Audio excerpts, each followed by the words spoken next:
আদিপুস্তক 5 অধ্যায় 1 থেকে 32 পদ পর্যন্ত এবং 6 অধ্যায় 1 থেকে 8 পদ পর্যন্ত। আদম ও তার বংশধরদের কথা। এখানে লিখে রাখা হয়েছে আদমের বংশধরদের তালিকা।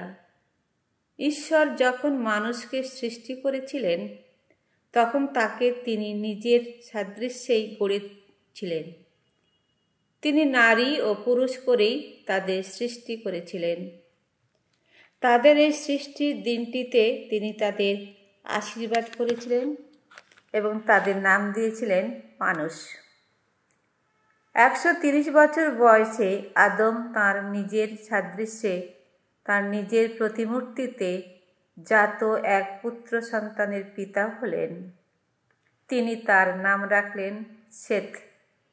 সেতের জন্ম হওয়ার পর আদম আরও 800 বছর বেঁচেছিলেন। আরও পুত্রকন্যার পিতা হয়েছিলেন। আদম সবসুদ্ধ 930 বছর বেঁচেছিলেন। তারপর তিনি মারা গিয়েছিলেন। 105 বছর বয়সে সেত এনোসের পিতা হলেন। এনোসের জন্ম হওয়ার পর সেত আরও 807 বছর বেঁচেছিলেন। আরও পুত্রকন্যার পিতা হয়েছিলেন। শেখ সর্বসুদ্ধ 912 বছর বেঁচেছিলেন। তারপর তিনি মারা গিয়েছিলেন। 90 বছর বয়সে এনোস কেনানের পিতা হলেন। কেনানের জন্ম হওয়ার পর এনাস আরও 815 বছর বেঁচেছিলেন। আরও পুত্রকন্যার পিতা হয়েছিলেন। এনোস সর্বসুদ্ধ 905 বছর বেঁচেছিলেন। তারপর তিনি মারা গিয়েছিলেন। 70 বছর বয়সে কেনান মহালালেনের পিতা হলেন। মহালালেনের জন্ম হওয়ার পর কেনান আরও 840 বছর বেঁচেছিলেন। আরও পুত্রকন্যার পিতা হয়েছিলেন। কেনান সর্বসুদ্ধ 910 বছর বেঁচেছিলেন। তারপর তিনি মারা গিয়েছিলেন। 65 বছর বয়সে মহালালের জারেদের পিতা হলেন। জারেদের জন্ম হওয়ার পর মহালালেন আরও 830 বছর বেঁচেছিলেন। আরও পুত্রকন্যার পিতা হয়েছিলেন।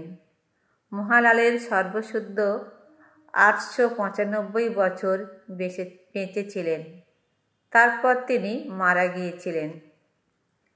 162 বছর বয়সে জারেদ এনোখের পিতা হলেন।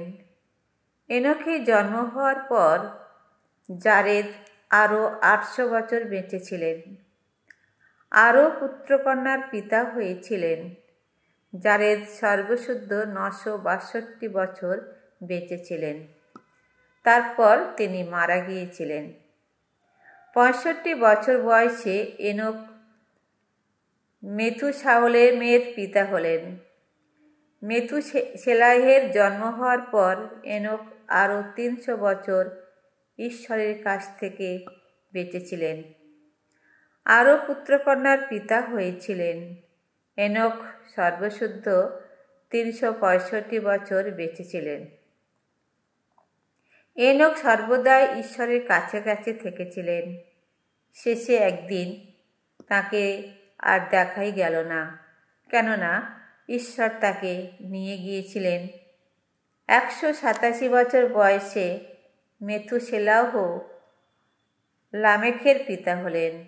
লামেখের জন্ম হওয়ার পর মেথুসেলাহ আরও 782 বছর বেঁচেছিলেন। আরও পুত্রকন্যার পিতা হয়েছিলেন।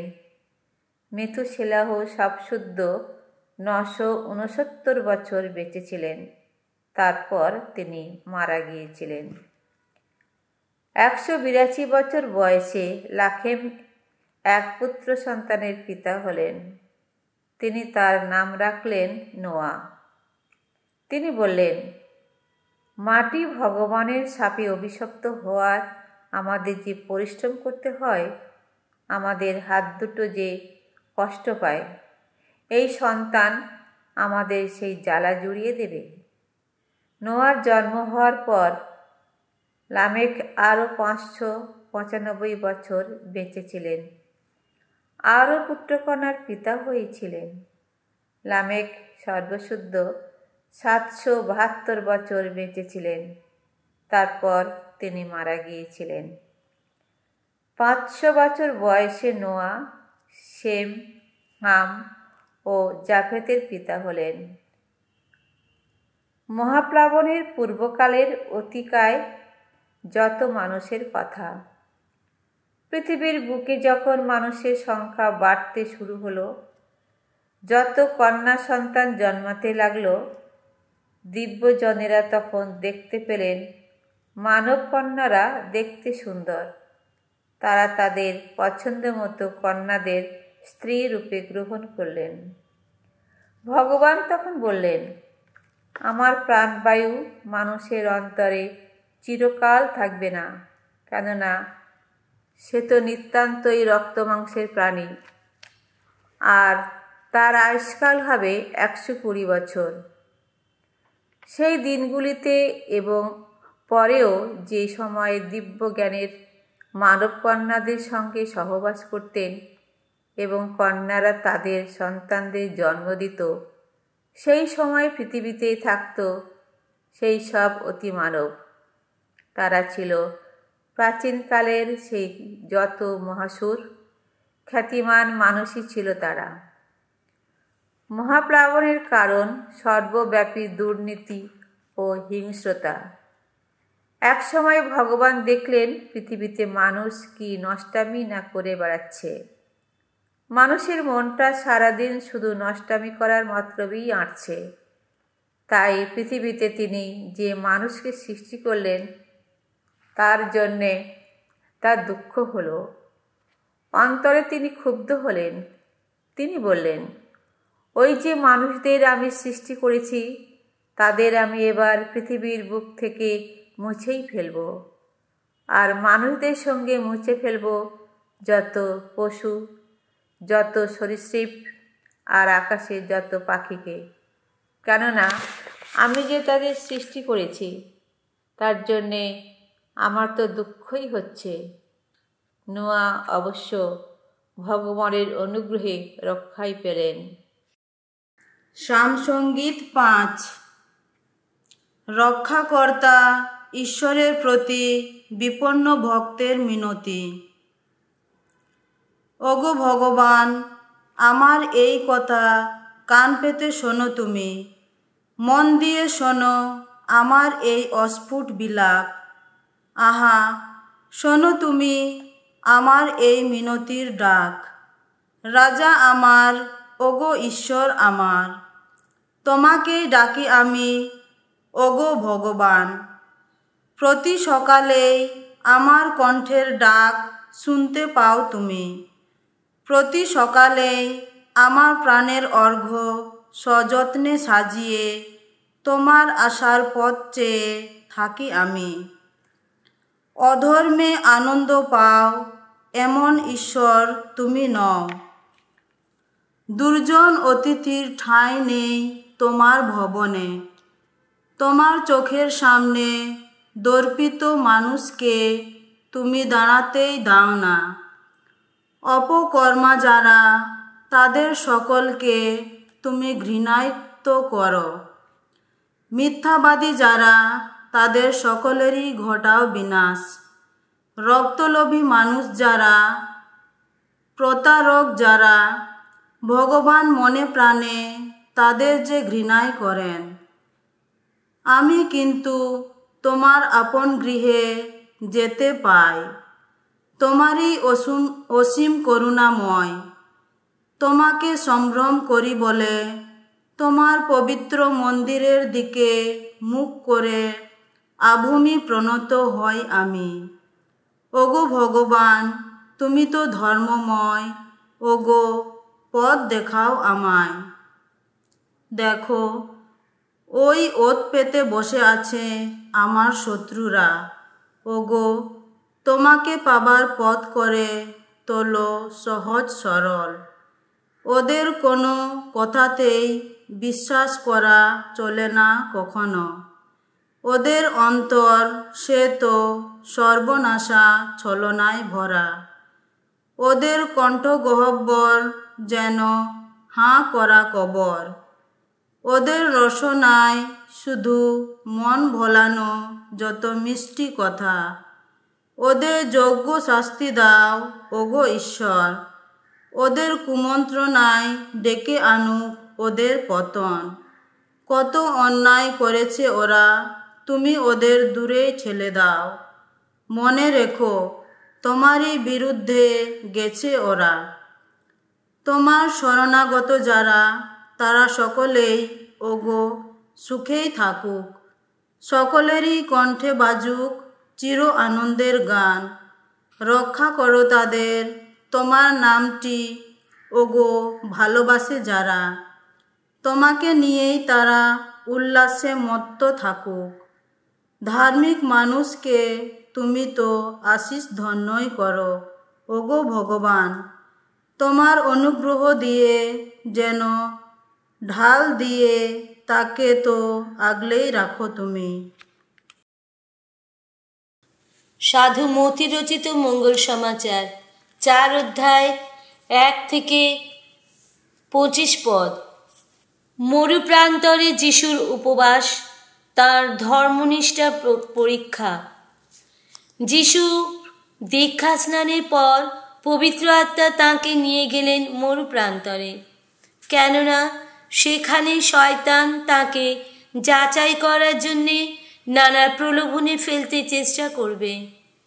তিনি সেখানে 40 দিন 40 রাত উপোস করে কাটানোর পর ক্ষুধার্ত হয়ে পড়লেন। মানুষকে যে লোভ দেখায়, সে তখন কাছে এসে তাঁকে বলল, তুমি যদি ঈশ্বরের পুত্রই হও, তাহলে আদেশ করো এই পাথরগুলো রুটি হয়ে যাক। উত্তরে যিশু তাকে বললেন, কিন্তু শাস্ত্রে যে লেখা আছে, শুধুমাত্র রুটি খেয়ে নয়, বরং ঈশ্বরের শ্রীমুখে উচ্চারিত প্রতিটি বাণীকে সম্বল করেই মানুষকে বেঁচে থাকতে হয়। শয়তান তখন তাকে নিয়ে গেল পুণ্য নগরীতে, আর সেখানে তাকে মন্দিরের চূড়োয় দাঁড় করিয়ে বলল, তুমি যদি ঈশ্বরের পুত্রই হও, তাহলে নিচে ঝাঁপিয়ে পড়ো, কারণ শাস্ত্রে তো এই কথা লেখা আছে, তাঁর স্বর্গদূতদের তিনি তোমার যত্ন নেবার আদেশ দেবেন। আর এ কথাও লেখা আছে, তাঁরা 2 হাতে করে তোমায় তুলেই ধরবেন, যাতে পাথরে তোমার পায়ে কোনো আঘাত না লাগে। তখন যিশু উত্তর দিলেন, শাস্ত্রে এই কথাও তো লেখা আছে, তোমার ঈশ্বর স্বয়ং প্রভুকে কখনো পরীক্ষা করতে যেও না। শয়তান তখন তাকে আবার নিয়ে চলল। তাকে এবার আনলো একটা খুব উঁচু পাহাড়ের ওপর। পৃথিবীর সব রাজ্য ও সেই সব রাজ্যের ঐশ্বর্য তাকে দেখিয়ে সে বলল, দেখো, সবই তোমার হাতে তুলে দিচ্ছি। তুমি ভূমিষ্ঠ হয়ে শুধু আমাকে এখন পূজা করো। তখন যিশু তাকে বললেন, দূর হও শয়তান, শাস্ত্রে তো লেখাই আছে, তোমার ঈশ্বর স্বয়ং প্রভুকেই পূজা করবে, একমাত্র তাঁরই আরাধনা করবে। তখন শয়তান তাকে ছেড়ে চলে গেল। আর তখনই একদল স্বর্গদূত এগিয়ে এলেন, তার সেবা করতে লাগলেন। যিশু গালিলিয়াতেই তাঁর বাণী প্রচারের কাজ শুরু করলেন। এরপর যিশু গালিলিয়ায় চলে এলেন, কেননা তিনি শুনতে পেলেন যে যোহন কারারুদ্ধ হয়েছেন। এবার কিন্তু নাজারেতে না থেকে তিনি কাফারনাউম নগরে গিয়েই থাকতে লাগলেন। এই নগরটি গালিলিয়া সাগরের তীরে, জাবুলন নেফথালিন অঞ্চলে। এইভাবেই সত্য হল প্রবক্তা ঈশাইয়ার মুখে উচ্চারিত এই ঐশবাণী। আহা, জাবুলন দেশ, নেফথালি দেশ, সমুদ্র পথের সেই দেশ, জর্ডন নদীর ওপারে সেই দেশ। আহা, বিজাতীয়দের অঞ্চল সেই গালিলিয়া, যে জাতির লোকেরা এতদিন পড়েছিল অন্ধকারে, তারাই আজ দেখেছে এক মহান আলোক। মৃত্যুর দেশে মৃত্যুর ছায়ায় পড়েছিল যারা, তাদেরই উপর হয়েছে আজ আলোর উদয়। এই সময় থেকেই যিশু এই বাণী প্রচার করতে লাগলেন, তোমরা মন ফেরাও, স্বর্গরাজ্য এখন খুব কাছেই। যিশুর মনোনীত শিষ্যরা সব কিছু ছেড়ে তাঁর অনুগামী হলেন। একদিন যিশু গালিলিয়া সাগরের ধার দিয়ে চলেছেন। এমন সময় তিনি দেখতে পেলেন দু ভাই, সিমন ওরফে পিতর ও তার ভাই আন্দ্রিয়, সাগরে জাল ফেলছেন। পেশায় তারা ছিলেন জেলে। তিনি তাদের বললেন, তোমরা আমার সঙ্গে চলো, আমি তোমাদের করে তুলব মানুষ ধরা জেলে। আর তারা তো তখনই তাদের জাল ফেলে রেখে যিশুর সঙ্গে চললেন। তারপর সেখান থেকে এগিয়ে গিয়ে যিশু অন্য দুই ভাইকে দেখতে পেলেন। এরা দুজন হলেন জেবেদের ছেলে যাকব ও তার ভাই যোহন। এরা তাদের পিতা জেবেদের সঙ্গে নৌকোয় ছিলেন, নিজেদের জাল সারাচ্ছিলেন। যিশু তাদের ডাকলেন, আর তারা তো তখনই নিজেদের নৌকো ফেলে রেখে পিতাকে ছেড়ে যিশুর সঙ্গে চললেন। মানুষের শিক্ষাদাতা ও আরোগ্যদাতা যিশু। এরপর যিশু গালিলিয়ার সমস্ত অঞ্চল ঘুরতে লাগলেন। ইহুদিদের বিভিন্ন সমাজগৃহে উপদেশ দিলেন তিনি। ঐশ্বরাজ্যের মঙ্গল বার্তা প্রচার করতেন, আর মানুষের যত রোগ, যত ব্যাধি সারিয়েও তুলতেন। ফলে তাঁর নাম সিরিয়া দেশে সর্বত্রই ছড়িয়ে পড়ল, এবং লোকেরা তখন তাঁর কাছে নিয়ে আসতে লাগলো সেই সব মানুষকে, নানা রোগে প্রেরিত, নানা যন্ত্রণায় কাতর, যারা অপদূতগ্রস্ত কিংবা মৃগী বা পক্ষাঘাতেই আক্রান্ত।